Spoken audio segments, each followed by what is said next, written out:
შაურმით მოწამვლის შემთხვევებმა იმატა ბათუმის ინფექციურ საავადმყოფოს დღეს ინტოქსიკაციის სიმპტომებით კიდევ 9 ადამიანმა მიმართა. მედიკოსების ინფორმაციით პაციენტებს ერთნაირი კლინიკური მაჩვენებლები მუცლის მოვლით იტკივილი ღებინება და დიარეა აღენიშნებათ.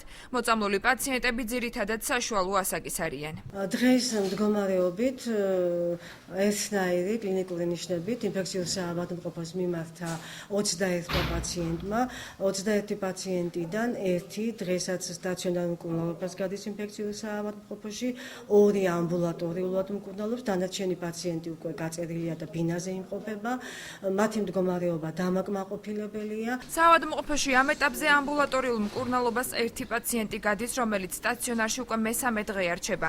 მედიკოსთა განმარტებით ამჟამად მისი მდგომარეობა საშუალო სიმძიმისაა. 20 პაციენტის მდგომარეობას, რომლებიც იყვნენ სტაციონარში ამბულატორიულ მომსახურების ქვეშ, იმ მდგომარეობას ამ წუთში ვერ მოგახსენებთ, იმიტომ რომ არ ვფლობ ასეთ ინფორმაციას.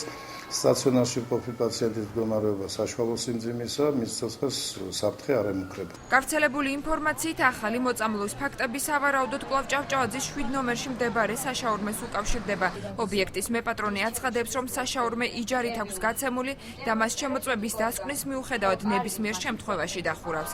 მაია კუკავა დღეს მოქალაქეების მოწამვლასთან დაკავშირებულ საკუთარ ვერსიებზე საუბრობს. შეიძლება იყო გაზის ბრალი, იმიტომ რომ ჩემმა სიძემ რომ ჭამა, იმ დღეს ხო გუშინ რაღაცნაირად იყო ისე, რომ ცოტა შეუძლოდ იყო მართლა.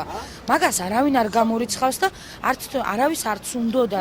დადებითი უარყოფითის მიუხედავად აქ საშაურმე არ იქნება. აღნიშნულ საშაურმეში ნიმუშების ლაბორატორიული დასკვნა რამდენიმე დღეში გახდება ცნობილი.